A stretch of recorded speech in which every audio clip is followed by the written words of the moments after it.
Assalamualaikum warahmatullahi wabarakatuh. Perkenalkan, nama saya Emiza Putri dengan NIM 2304591 dengan dosen pengampu Dr. Febriandi SPD MS dengan program studi pendidikan geografi dengan mata kuliah geografi lingkungan.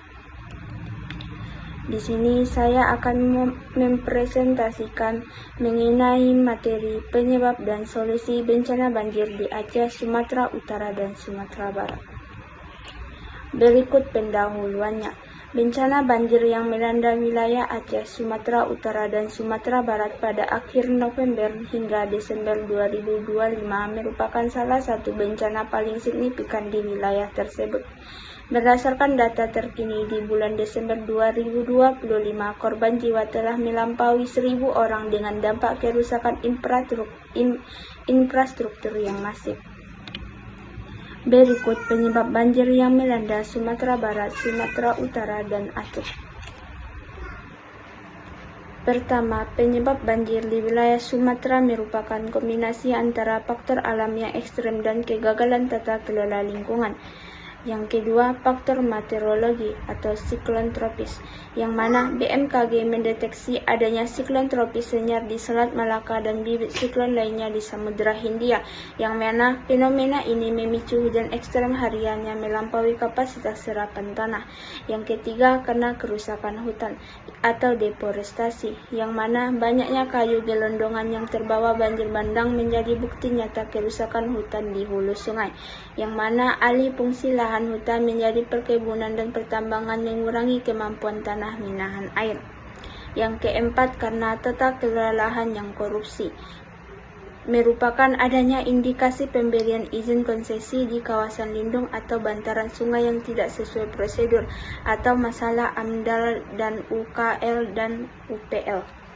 Yang terakhir, karena topografi dan sedimentasi, yang mana wilayah seperti Lembah Anai di Sumatera Barat dan Aceh Tamiang memiliki topografi yang curam, sehingga saat debit air meningkat drastis terjadi banjir bandang yang membawa material sedimen dan lumpur tebal.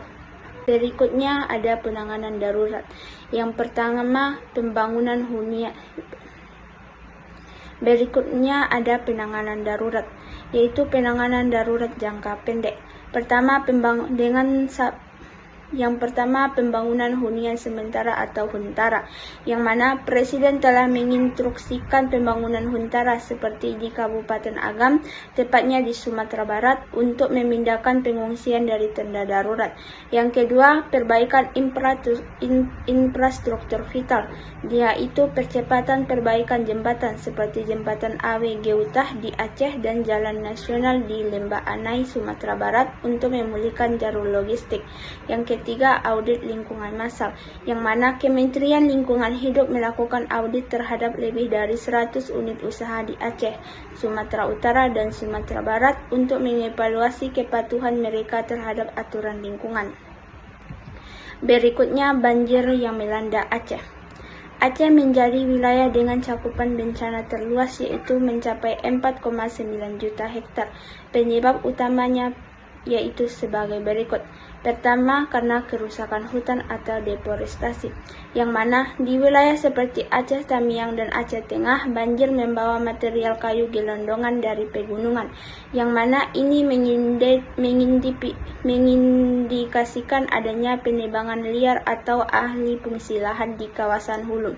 Yang kedua, karena sedimentasi sungai, yang mana lumpur pekat setebal puluhan sentimeter yang menimbun permukiman dan jalan nasional di Banda Aceh dan Medan, yang menunjukkan bahwa sungai-sungai di Aceh sudah tidak mampu menampung debit air karena penangkalan hebat.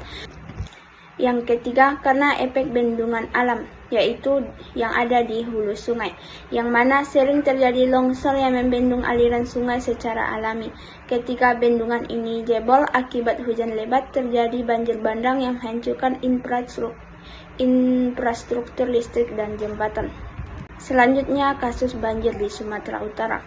Sumatera Utara mencatat jumlah korban jiwa yang sangat tinggi, yaitu melebihi dari 360 orang, yaitu faktor penyebabnya pertama, kegiatan korporasi di dasar air sungai, yang mana Kementerian Lingkungan Hidup telah menghentikan operasional 8 perusahaan besar, yaitu termasuk tambang, perkebunan sawit, dan energi, di mana di sekitar daerah aliran sungai Batang Toru dan wilayah lain, di mana perusahaan-perusahaan ini diduga kuat merusak ekosistem yang seharusnya menjadi penyangga air.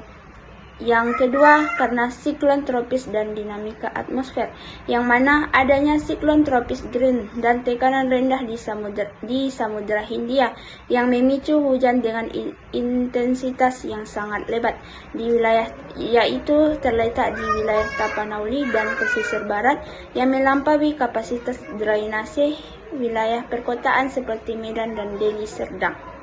Yang terakhir, karena urbanisasi di bantaran sungai, yaitu padatnya permukiman di pinggir sungai yang dapat memperburuk dampak banjir saat debit air meningkat. Selanjutnya, kasus yang melanda Sumatera Barat. Di Sumatera Barat, banjir seringkali berbentuk banjir bandang atau galodo, yang mana penyebab utamanya pertama karena topografi curam atau yang disebabkan oleh lembah Hanai atau lembah Hanai. Di wilayah seperti yang terletak di wilayah Agam, tanah datar dan padang panjang yang berada di kaki gunung dengan kemiringan ekstrem, hujan lebat sedikit saja dapat mengubah sungai kecil menjadi aliran penghancur yang memutus jalan nasional. Yang kedua, endapan material rombakan, yaitu pakar geologi menemukan banyak sisa endapan longsor dan batu-batu besar di elevasi tinggi yang terseret air, di mana material ini bertindak seperti proyektil yang menghancurkan bangunan di bawahnya. Yang ketiga, karena suhu permukaan laut yang hangat, yang mana pesisir barat Samudra mengalami pemanasan suhu muka laut yang signifikan, yang dapat meningkatkan suplai uap air yang kemudian turun sebagai hujan ekstrem karena tertahan oleh pegunungan bukit barisan atau efek orografis. Berikutnya, solusi banjir yang dapat dilakukan di daerah Aceh. Yang pertama yaitu pembangunan hunian sementara atau huntara, yang dilakukan oleh BNPB dan TNI sedang membangun sekitar 70 unit huntara di lahan seluas 1,66 hektar, yaitu seperti di Pidie Jaya, Gayo Lues, dan Aceh Tamiang, untuk memindahkan pengungsi dari tenda darurat yang sudah tidak layak. Yang kedua yaitu relokasi ke hunian tetap atau huntap. Pemerintahan daerah seperti Pemda Kabupaten Aceh Tamiang mulai memetakan zona merah bencana untuk merelokasi permukiman warga secara permanen ke tempat yang lebih tinggi. Yang ketiga, audit izin konsesi, yang mana pemerintah melakukan audit ketat terhadap perusahaan perkebunan dan tambang di Aceh. Jika terbukti merusak hutan yang memicu banjir, izinan dicabut dan dikenakan sanksi pidana. Yang keempat, rehabilitas hutan, di mana penanaman kembali kawasan hutan lindung di sepanjang pegunungan Bukit Barisan untuk mengembalikan fungsi resapan air dan mencegah longsor susulan. Selanjutnya, solusi banjir yang dapat dilakukan di wilayah Sumatera Utara. Yang pertama, sanksi pidana, yaitu menerapkan tindakan tegas bagi perusahaan yang melanggar AMDAL karena kerusakan lingkungan di Sumatera Utara dianggap sebagai faktor utama tingginya korban jiwa. Yang kedua, normalisasi Sungai Belawan dan Deli, di mana melakukan pergerakan sedimentasi dan pelebaran sungai yang melintas wilayah Medan dan sekitarnya untuk meningkatkan kapasitas tampung air. Yang ketiga, modifikasi cuaca, yang mana menggunakan teknologi TMC atau teknologi modifikasi cuaca untuk memecah awan hujan di atas laut sebelum mencapai daratan Sumatera Utara guna mengurangi intensitas hujan ekstrem. Yang terakhir, bantuan sosial dan ekonomi, yang mana pendataan dan penyaluran bantuan langsung bagi UMKM dan sektor pertanian yang lumpuh akibat banjir bandang di wilayah pesisir barat dan Tapanuli. Berikutnya, solusi banjir yang dapat dilakukan di wilayah Sumatera Barat. Yang pertama, membangun lebih banyak bendungan penahan atau SABO DAM di sungai-sungai yang berhulu di Gunung Merapi dan Singgalang. Fungsinya adalah untuk menahan laju batu-batu besar dan material kayu agar tidak langsung menghantam permukiman di bawahnya. Yang kedua, membangun kembali jalur utama Padang dan Bukit Tinggi dengan desain yang lebih tinggi atau mengalihkan trase jalan menjauh dari bibir sungai guna menghindari putusnya akses logistik di masa depan. Yang kedua, pemasangan alat sensor pergerakan tanah dan ketinggian air di titik-titik rawan longsor yang terhubung langsung ke sirine desa. Yang terakhir, dengan mengevaluasi izin bangunan yaitu hotel, warung, atau rumah yang terlalu mepet ke badan sungai atau berada di kawasan lindung, yaitu terutama di jalur wisata yang padat. Berikut solusi jangka panjang yang dapat dilakukan di daerah banjir di Aceh, Sumatera Utara, dan Sumatera Barat, yaitu sebagai berikut.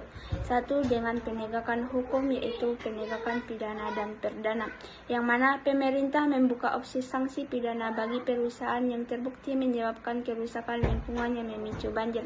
Yang kedua, rehabilitas hutan dan daerah aliran sungai, yang mana penanaman kembali kawasan hutan di hulu sungai dan penertiban izin tambahan serta usaha di sepanjang bantaran sungai. Yang ketiga, dengan sistem komandan terpadu, yaitu mengakhiri fragmentasi penanganan bencana dengan berbentuk satu komando operasional yang lebih kuat antara BNPB, TNI, Polri, dan pemerintahan daerah. Yang keempat, dengan relokasi hunian tetap atau huntap, yang mana memindahkan masyarakat yang tinggal di zona merah bencana ke lokasi yang lebih aman secara permanen. Berikutnya, solusi dengan teknologi kebijakan. Pertama, dengan sistem peringatan dini berbasis satelit BMKG. Yang kedua, bendungan pengendali dan drainase modern. Yang ketiga, dengan kebijakan green economy, yaitu dengan sawit berkelanjutan, edukasi, dan masyarakat.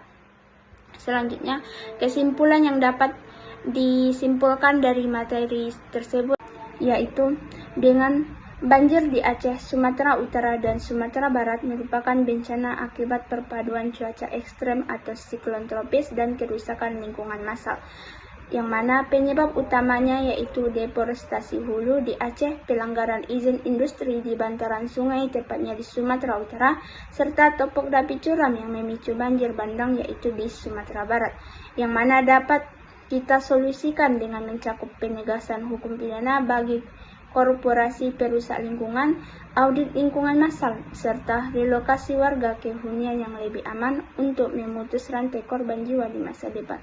Baik, sekian, terima kasih yang dapat saya sampaikan. Wassalamualaikum warahmatullahi wabarakatuh. Сколько бы я не просил, но ты же знала, что меня теряла. Я босиком по стеклу бегал так упрямо.